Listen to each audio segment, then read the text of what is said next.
Of Jesus Christ. We read about the story of the man called Isaac in the book of Genesis chapter 26.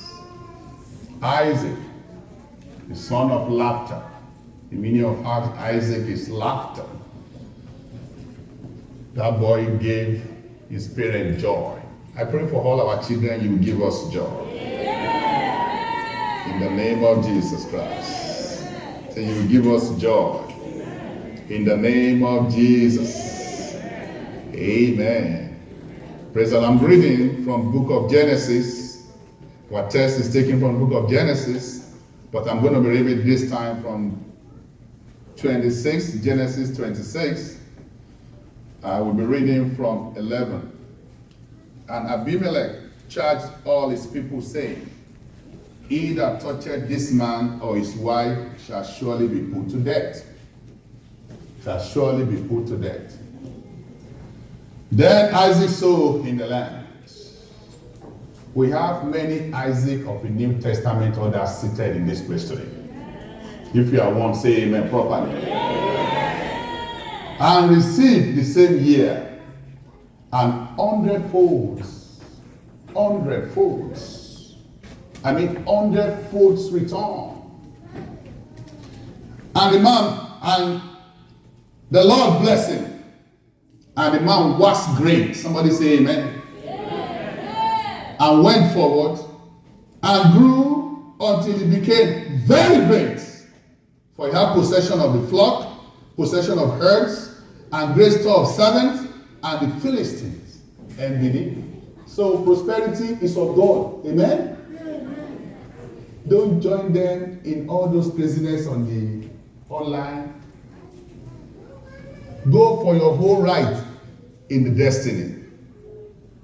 Don't follow the rat race while a pastor riding jet. If God give you jet, ride it. Praise the Lord. Hallelujah. Amen. Amen. Praise be the Lord. Hallelujah. I've never seen anybody say, why is a man riding jet? So they have authority to ride it. It's only the pastors. Praise the Lord. Prosperity is of God. Isaac, very great. The Bible says he went forward until he became very great. The whole nation of Philistines, they are the strongest nation at that time. Just like United States. They envied a man. Somebody is about to be envied. Listen to me. They have pity you enough. It's time for them to envy you. But there are places that we have to stand. The Bible says Isaac sowed in the land. Amen. Amen. I want to assure you, my people, God is ready to give if you can correctly position. Because God needs man to act. Man needs God to act. God will not come down from heaven and do this work by himself. He needs the instrumentation of man to get his work done on earth. And God needs you. Are you ready? Are you ready?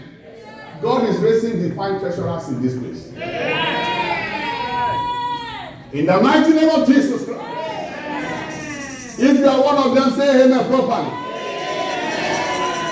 Divine treasurers, Pastor, don't announce that I write the check. Oh, we need to go to certain places of the world and organize a crusade because souls are perishing over there. Let's give them the gospel of Jesus Christ. Oh, we need to build houses for those that are suffering, the needy ones. You know, I'm number one. That will be your soldiers from today. Yeah. You see something on the television and does not glorify God, and they show the number you call. How much are you paying for this? Because it's not glorifying God. Say, oh, we are paying 500 million. I double it. Can you shut it down? But you can't do this in a broke. Servants don't deliver servants. You need to be free to deliver people. Financial freedom is your right. Don't join people, upside down knowledge. Just read the Bible, listen to this message, and demand for your right under the salvation that Jesus Christ has given unto you. If prosperity is not of God, that means Abraham will be in hell. If prosperity is not of God, that means Isaac will be in hell. If prosperity is not of God, it's not going to say, remember now the Lord thy God, because it is that giveth thee power to get wealth. Amen. Amen. Amen. Praise the Lord. But the prosperity we are talking about here, we're not talking about cooking figures, getting in the wrong way. We're talking about getting in God's way. Praise the Lord. Getting it in a righteous manner. To bless the kingdom. To bless the needy people around you. Some people might be suffering around them and they will be living big. And if they come to them, they say, no, don't come to my house. Somebody said something last week. I was watching the video. That man was a pastor. You saw it, right? Go, get out of my house. That's not why the God prosper you. That's not why. Victory is not for the victors alone. Victory is for the victor and from everybody that is around the victor. Praise the Lord. Praise Jesus.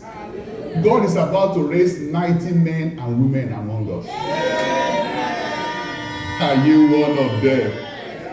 Praise be the Lord. Last week we talked about principles that can take you there. That is, you have to know how to get there, right? So today we're going to be talking about navigating the path of financial dominance. How to navigate through it.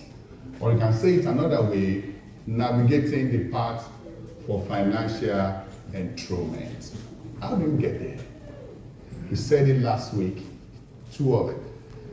Creative mentorship. You need to have somebody to mentor you. You know, you need to have somebody that you go to once in a while and teach you these things. Tell you the facts. Isaac was mentored by his daddy, Abraham. He saw everything that daddy was doing, daddy building altar. He was there when the father was about to sacrifice him. Amen. He was there. He was about to be sacrificed. A 15-year-old boy. Isaac was a blessed son. What he has to do is just to push the old man around, right? He submits. Praise the Lord. Hallelujah. So what he saw daddy did, he did the same thing. He built altar for God. He served God. He was diligent. He adopted the principles. He navigated the same principle that his daddy did. Amen. Praise the Lord. The ancient landmark is there. Walk in it. Don't reinvent the wheel. Walk in it. Everybody say, oh, what am I going to do? What you do is here. Just walk in it. Praise the Lord. Hallelujah. Praise Jesus. Hallelujah. May the Lord bless you. Amen. And God bless me too.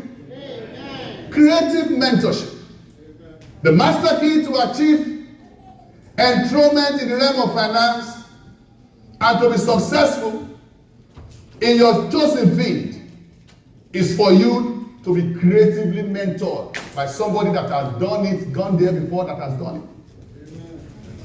Amen. If you want to succeed in financial favor, you need people who can challenge and motivate you to achieve more than you have ever done. Who mentored Abraham? Melchizedek. Abraham paid tithe to Melchizedek. And Melchizedek blessed him. Say, bless the Abraham. Praise the Lord. He was mentoring Abraham. Some of us, we are the mentor of ourselves. Praise the Lord. What they knew last 3 years is what they still doing right now. Because what? They are not building bridges to connect with grace. They build walls. Somebody is in the. They build walls instead of building bridges. Every wall that is preventing you from enthronement in the realm of finance, I crash down those walls today in Jesus' name. Wall can be in form of somebody that's going to help you, you are fighting that person. Somebody that is going to bless you, you are fighting that person. Today is your day of deliverance. You need to connect. It doesn't matter the age, whether you are older than the person or you are younger than the person. Praise the Lord. Age does not matter in the realm of the spirit. The higher you go in the realm of the spirit, dictates how old you are. Praise the Lord. You can be 80 years old person and born again last year, you are 1 year old. You can be 30 years old and born again 15 years ago, you are 15 years old. So a 30-year-old person is older than 80-year-old person in the realm of the spirit. That's what it means. Praise the Lord. Those that have ear, let them hear what the Spirit says to the church. Creative mentorship is a key. Jacob was mentored by Isaac, his daddy, and also his uncle, you know the man Laban. Esther was mentored by his uncle Mordecai, but Mordecai was a gate man. I said it last week. So God had to put Esther in the palace because God was going to use Esther to deliver a nation. And you can't be mentored by a gate man and deliver a whole nation. No. You need to know how things work. Amen? God Almighty will reposition you. Joshua was mentored by Moses. Joseph was mentored by Potiphar. You know how Potiphar mentored Joseph? Mentored by Potiphar, Joseph, a shepherd boy, cannot take over Egypt. Never. With the shepherd mindset, never. Just like Esther cannot deliver the Jews from extermination. If he was mentored by a gate man, what does it? No. So God puts these people in a strategic position because of the destiny that they are associated with. So God is about to reposition some people here. Amen. Some people, they are just like a mountain. When you move them, like they will stand. But let me tell you, mountain will move you to where your miracle is. Creative mentorship is God setting you up by using other people as a stepping stone for you to move to the next level of your life and assignment. Creative mentorship is studying successful people in order to achieve without going through the full learning curve. Because somebody has already learned it. Why do you have to go to the school that's not? It's your friend. Please teach me. It could be in your place of work. Or people who are so puffed up, you don't want to submit. You know, you collect from what that guy, you join with yourself, with your home, and at the end of the day, what happened? You will pass the guy. And you say, but I taught you. I don't know. Praise the Lord. Praise Jesus. May the Lord help us. Creative mentorship is studying successful people in order to achieve without going through the full learning curve.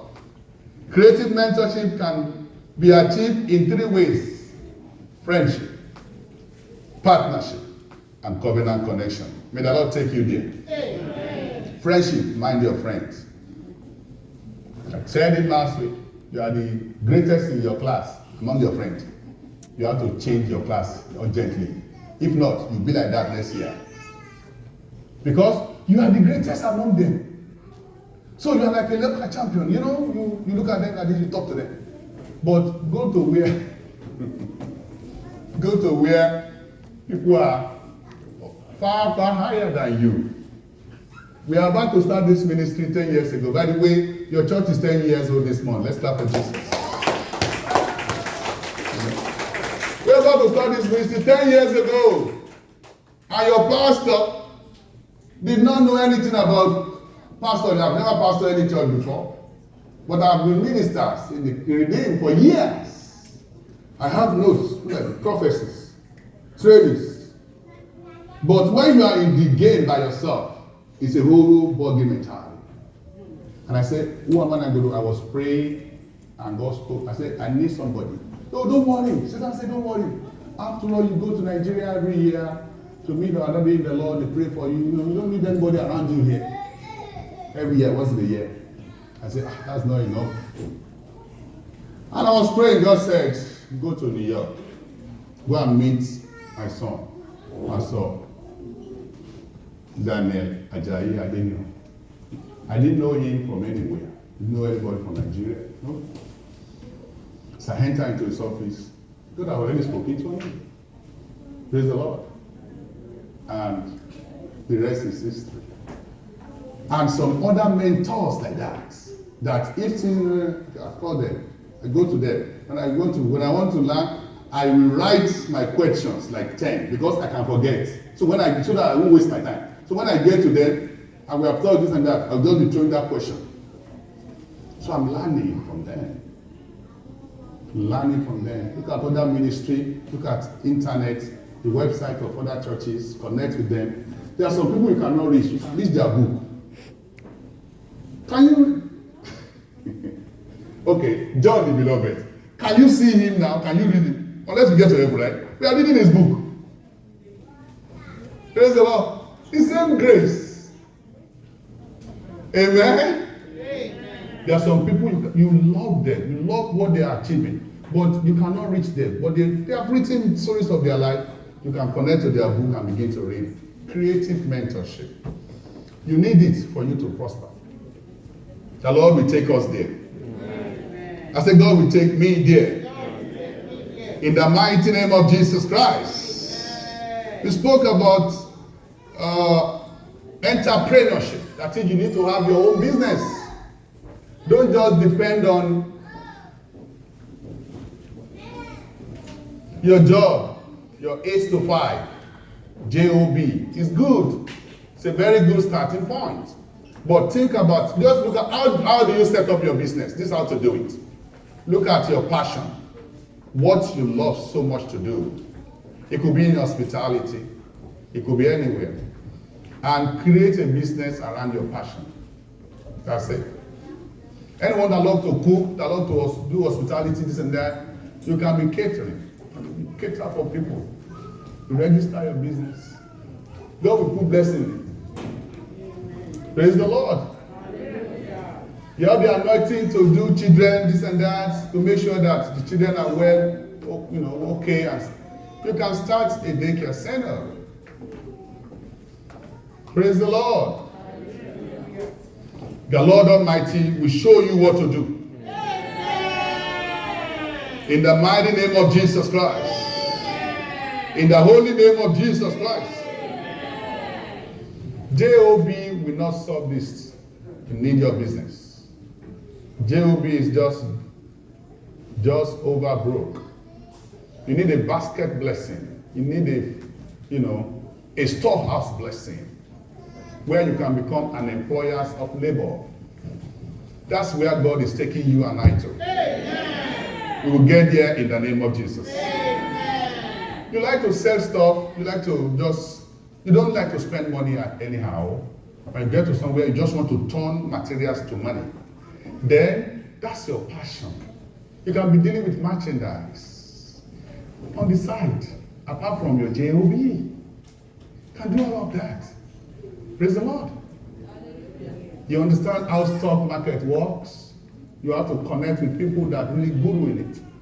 So, rather than talking to people like 3 hours, some people, they will stay talking to people for 3 hours. Or on the platform, or the social media, wasting away their precious time.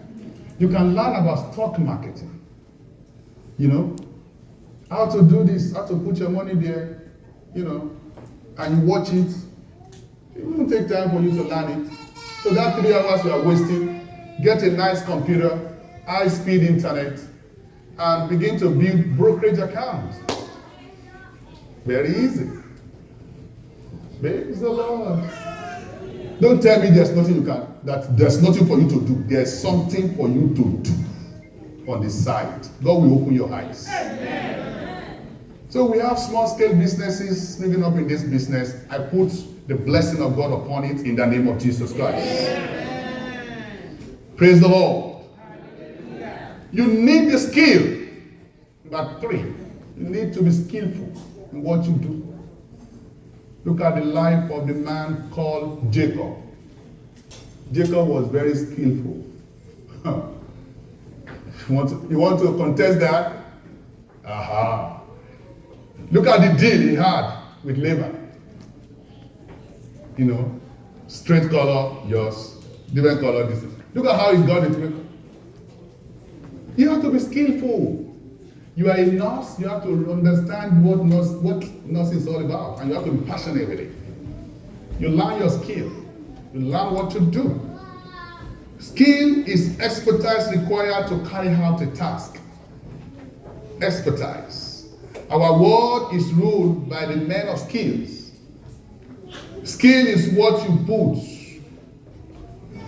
in a place that puts you in command. You need to put something there.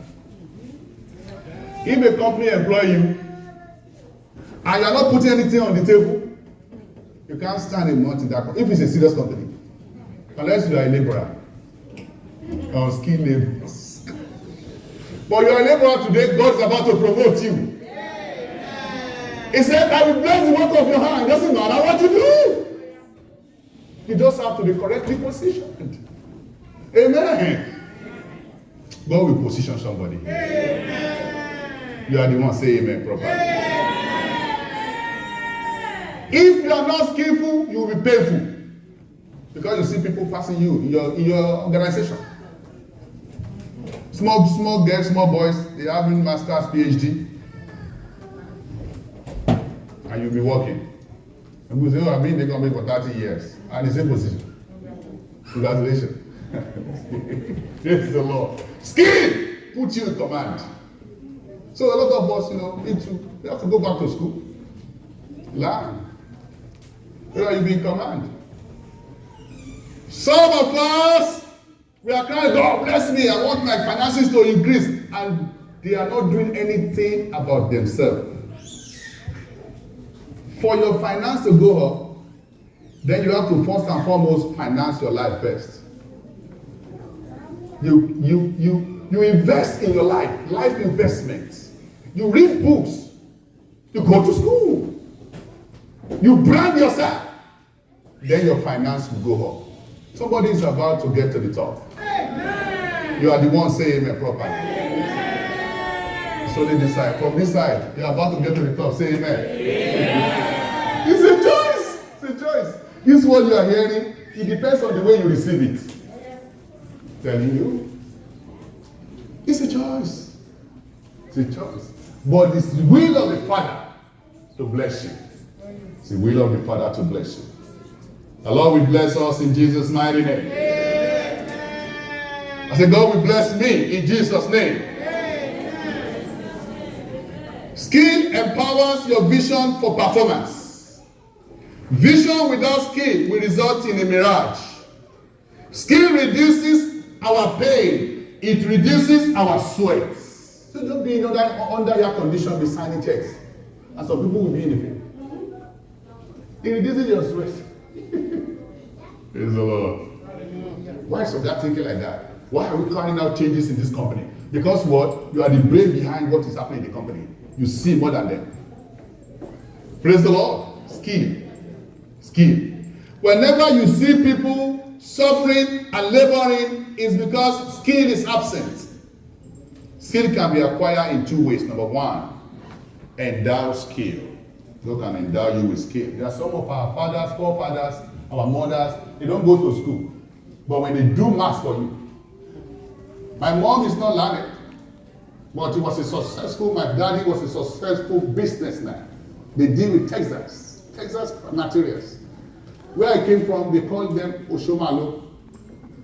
They have shops all over the place. So when they have a little book like this, they call it recorder.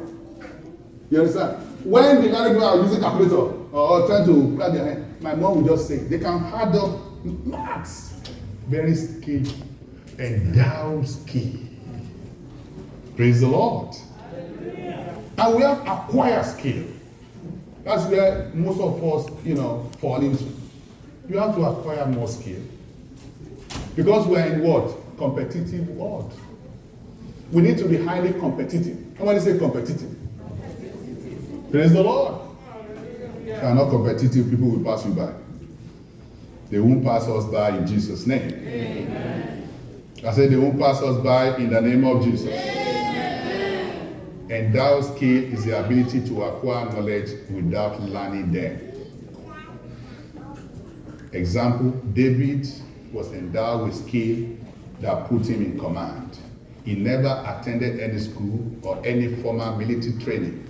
But after he was anointed in 1 Samuel chapter 16 verse 13b, he was endowed with skill.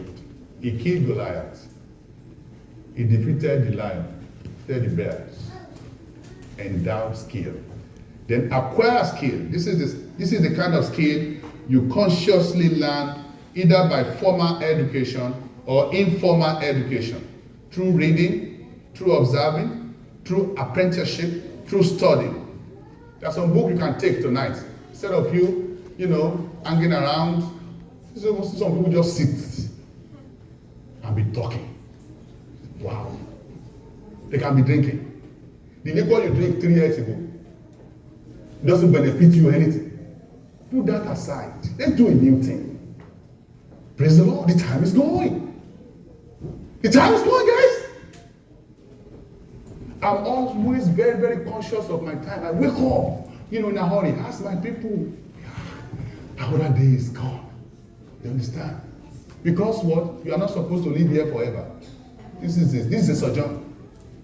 So, my father in the Lord, Pastor Adeboye, said, anyone that is wasting your time is wasting your life. Time wasted is life abuse. So, this is a new era, a change in paradigm for somebody. You change your thinking. If you have to change all your friends, change them. So that God will take you to where He has proposed for you. Somebody say amen. Amen. Somebody say amen. Amen. I can't hear your amen. The Lord Almighty will bless you. Amen. In the mighty name of Jesus. Amen. The reason why you need to do all this, let me tell you something. You don't need to go back to school to acquire skill. You can study yourself at home. You can begin to read books. Online studies all over the place. And you come out better than what you were before. Somebody is getting better. Amen. This is the kind of skill that you have to learn, but you can learn it in any format. So time is not an excuse. You can put that in your time and learn one or two things that will upgrade your life. Somebody is about to be upgraded. Amen. You are the one, say amen. Amen. Praise the Lord. Hallelujah. The reason why this is necessary is because even though God has endowed you with all these things, He still needs you to understand it, to know. God wants to see that seriousness.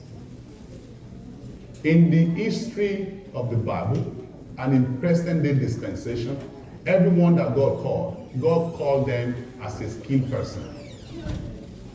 Peter was a very skillful fisherman. So you are very skillful in fishing. You become a fisher of man. Praise the Lord. Matthew was very crafty in his thing, changing figures. And God looked at the way this guy was changing figures.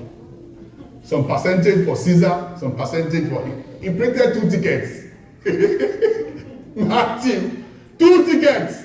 As we were collecting tax, this is Caesar home for the governor, this is my home. No, sign this one. And Jesus was looking at him like this. I will need this one in the kingdom. And God called him. Praise the Lord. Elijah was a very, very skillful farmer. When God called Elijah, he was actually using 12 yoke of oxen. They are like 12 tractors. And God called him. You need to have a skill. You need to have a skill. God will take you there. Amen. Every limitation will be broken. Amen. In the name of Jesus Christ. Amen. When skill is missing, opportunity may be lost. The horse is prepared for the day of battle, but the victory is under the Lord. Skill, opportunity, success. When the skill is not there, the anointing you are receiving here, you understand, is working, it's going to position you before kings. But you're going to need skill for them to qualify you. They can't say, oh no, it doesn't matter, the skill doesn't matter, just go there. No. Upgrade yourself so that your finance will be upgraded. That is the word of the Lord. Receive it in the name of Jesus Christ. Amen. Receive it in the name of Jesus Christ.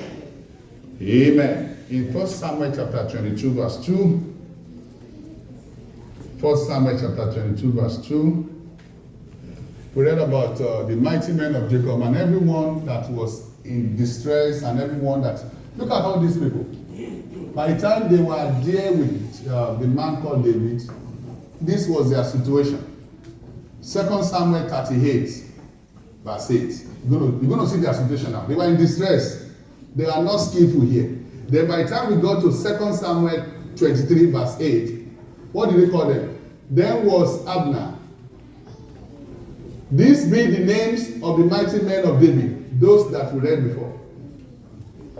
The Taponite that sat in the seat, chief among the captains, the same Adino and Exonite, he lifted up his spear against 800, whom he slew at one time. Over the years, the entity they came to Jacob, they learned the skill of war, how to fight war, to fight battle. And they became what? The mighty men of David. I can see many mighty men for God here. Amen. Persistence. You have to have the spirit of persistence. Persistence is a proof of your belief. You believe in what you do. It doesn't matter what the devil is telling you. The law of persistence states that if you persist long enough, you will inevitably succeed. You'll be enthroned. It is impossible to enter into supernatural enthronement in the realm of finance without persistence. If your persistence is missing, there will always be something to discourage you. Maybe you started a business and the business is not going well. Don't throw in the towel and say, oh, this is not my line. You understand? You persist. A journey of 1,000 miles does not, completed in a day. A step forward. You persist until you win. Amen. Amen. Praise the Lord. Hallelujah. Praise Jesus. Hallelujah. So there will be always something to discourage, but persistence will make you to stay in the game and refuse to give up. You just have to stay until you win. Persistence is a mirror of your self-discipline. If you are disciplined enough, we know in your persistence. Because if you are not disciplined, any little itch, you just forget what you are doing. You do another thing. I've seen people doing 4, 3, 5 different things, and they are failing in everything because persistence is missing. You will not fail. Yeah. Persistence is a mirror of your self-discipline. If you lack discipline, you will know in your lack of persistence. When persistence is in place, if they throw a kitchen sinker at you like this, we turn it to what? A stepping stone. Because you are like a bulldog that just persists, that just going. You have heard from God, and this is what I want you to do. God did not tell you that you are not going to meet the challenges. He said, I will take you to a land flowing with milk and honey. He didn't tell them that they're going to fight war, they're going to meet on their way the Red Sea. God have to persist. Somebody will get there in the name of Jesus Christ. Amen. When persistence is in place, even if they, throw anything at you, you will turn it to miracle. Okay? The Lord Almighty will give you the spirit of persistence. Amen. Somebody said, and I quote, nothing in this world can take the place of persistence. Talent will not. Nothing is common than unsuccessful, talented people. Genius will not. Unrewarded genius is almost a proverb. Education will not replace persistence. The world is full of educated derelicts Persistence is a determination alone. Persistence and determination alone are omnipotent. You can't stop it. You press on and you realize God-given talents. You put it into action and the harvest begins to come. The Lord Almighty will take us there. Amen. In the mighty name of Jesus. Amen. God will test your patience when you are in this process. God will test your patience. If you are not patient enough, you say, "Oh, this is not working." Because most of the time you want all this drive-through stuff. God does not work like that. God is a crock pot, strong heats God. He will have to test you, whether you will give up. You will not give up. And I will not give up in Jesus' name. Amen. The Lord Almighty will help us. Amen. In the mighty name of Jesus Christ. Amen. In the mighty name of Jesus. Amen. In the holy name of Jesus. Amen. Persistence is a key for realization of your God-given talent, and also for you to be financially empowered. To position yourself correctly, you need to persist in what you do. Praise the Lord. Hallelujah. Praise Jesus. Hallelujah. The principle of small beginnings. The principle of small beginnings is another way that you can position yourself. Talking about navigating the road to financial enthronement. Zechariah chapter 4 verse 10, the Bible says, "For who hath despised the days for small beginnings." Some of us want to start big. No, start small. Praise the Lord. You start small and you begin to build on it. We need to build on it. When you start with a little capital, you will put in the greatest effort.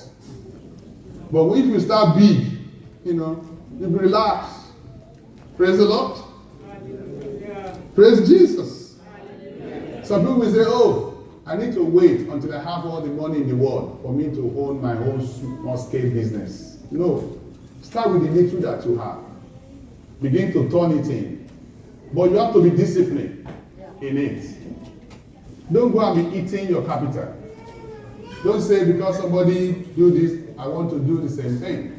Just be committed to what you are doing and be rolling it. Before you know it, you become big. Become so big. The Lord Almighty will take us there. When you are starting a business, you don't need a personal assistant if you are starting small. When people say, "Oh, I need a personal assistant, I need secretary." No. I need an office. You can start from your basement. You can start on your kitchen table. Your briefcase can be your office, where your folders and everything is. All you need is a very good computer, high-speed internet. You create websites. You can have a virtual business. Highly secured. That can be bringing small money for you on the side. And before you know it, it's going to grow. You will grow in Jesus' mighty name. Amen. Time management. You have to manage your time effectively and efficiently. Don't waste your time. You have to manage your time effectively. In the last Digging Deep, we studied time management. It's part of the things that you have to. You know what? They are counting time. Jacob was in the house of Laban, and he signed up for how many years? 7 years. The 7 years became how many years? 14 years. So there is time factor in success. Don't just say, "Oh, it doesn't matter, I'm just going to be flowing with the tides." You have to be conscious of it. If you live your life to chance, you don't have a chance. Don't live your life to chance. Time yourself. Set goals. Short-term goals, long-term goals. What you want to achieve in the next 6 months, let it be written down. Don't just put it in your brain. You're going to forget. Because you have to put your goal before you every time. In order to create a sense of responsibility. So you can audit yourself. You can measure your own progress. You will progress and I will progress. Ecclesiastes chapter 3 verse 1. The Bible says, "For everything there is a season, And there's a time for every purpose under heaven. So your miracle, there's a season. There's an appointed time for it. So you won't miss your time and I won't miss mine. Time management is crucial for the productive life of an highly effective people. If you are not very, very effective in your time management, you discover that you're just going to be wasting your time. Before you know it, it's dark. If life is measured in terms of time, then time wastage is life abuse. Some people abuse their life by wasting their time. If you are to learn how to manage your time effectively, then you have to first and foremost manage your life. Because you can't manage time. Time is ticking. Can you stop you can stop your own time in your house. You have to manage your life to fit into that time. You pack so much into the day. You have bullet points. You have to have a shortcut like this. I have it inside of my bed. To-do list. Boom, boom, boom, boom, boom. And phone call enter into your, you sit there, and you pick up, my friend, how are you? That's how they will spoil your schedule for the day. You lost the track. So you wanted to do 10 things in that day, you end up doing 3. They have stolen your time. And it's not only your time, your life that day. So let's be conscious. In Jesus' name, God will help us. Amen. You want to be great, you got to be disciplined. I don't have time. Sorry. You got to be disciplined. You understand? You discipline yourself in terms of your spending. Praise the Lord. Don't be a waster. Don't be a waster. Every resources that come to your hand, there is seed to plant and there is meat to eat. If you eat your seed, you don't have tomorrow. Okay? In this country, we have a situation whereby we have a credit society. Don't go and be investing on something that is above your finance. You won't be able to save. You'll be running to meet up with the creditors, the bank. Then you become a slave of the bank. You can't think very well like that. You'll be getting 3 jobs, 5 jobs in order to be able to maintain your finances. Because what? You have get yourself into something that is above your capacity. A waster, they are standards. They live like 10 miles above their financial status. So we have a whole lot of people, they have fake personalities. They demonstrate as they are, but inside there's nothing. You don't need to impress anybody. You understand? Look at the purpose of God for your life and what. Let them abuse you. No, you know what you are doing. So as you begin to commit yourself, day in, day out, day in the process of time, when you get there, they are the ones that say, so that sister, they saw the glory, they didn't see the story. I pray for Faith Impact Chapel family. God will raise mighty men here. Yeah. God will raise mighty women here. Yeah. In the mighty name of Jesus Christ. In the name of Jesus Christ. So when we're talking about discipline, we're talking about you should have a plan of finance in your house. You should have a budget. You know what is coming to your home. We call it your household income. Then you know your expenses, your household expenses in a month. Okay? Then you know the excess that's going to come to you. Praise the Lord.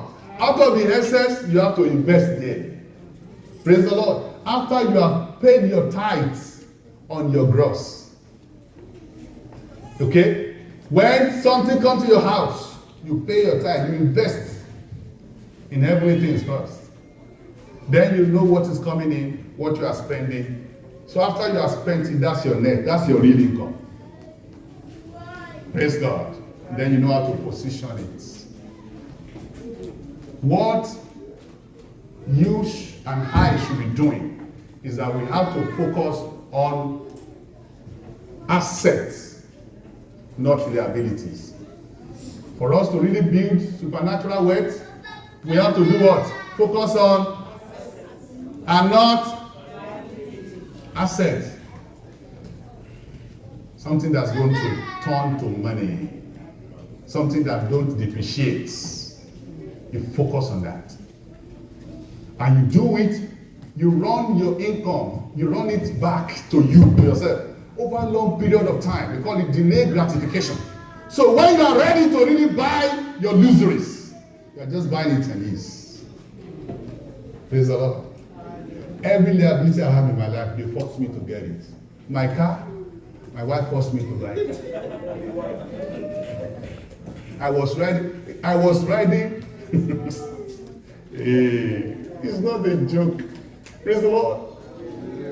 I've used some, little bit of cars in this country since I get here. There's one car. Some of us that are 10 years here, it's like Honda Civic. You remember that car? Who remember Honda Civic? Sister Adigu. I used that car for a long time. And I can buy 10 Benz at the same time. It was when I got to the election camp, God said, you are a pastor, you are my representative, and you are going around with this. Election camp, in Dallas. When you get back home, go and change that car. My master told me that. And when I got back home, I changed it. The car I gave it to my son now. It was brand new. I used that one for a long time. And my mommy said, today, I know your word, today, they're going out today. And she was without. Praise the Lord. What I'm saying is this: for you to be enthroned financially, you need to be disciplined. Your income, don't waste it. But how much am I making? You're making a lot. Out of your income, there is a seed to plant, your tithe. If you don't pay tithe, God will not support you. You need God factor in your life. Two things. You have to love Him and you have to follow the covenant. When you create that bedrock, you are not paying tithe because pastor says you should pay tithe. No, I passed that. I'm not cajoling people. I'm telling you how to be enthroned. Covenant wealth, the wealth from God. It goes, the bedrock is you have to love God and you have to follow the covenant, the seed time covenant, the law and the love of God. That is how to triumph. That is how to be enthroned. The wealth we are talking about is not for you to brag at the city that you have arrived, no. It's for you to be blessing your nations, help the needy, help people, support the work of the kingdom. It shall be well with us.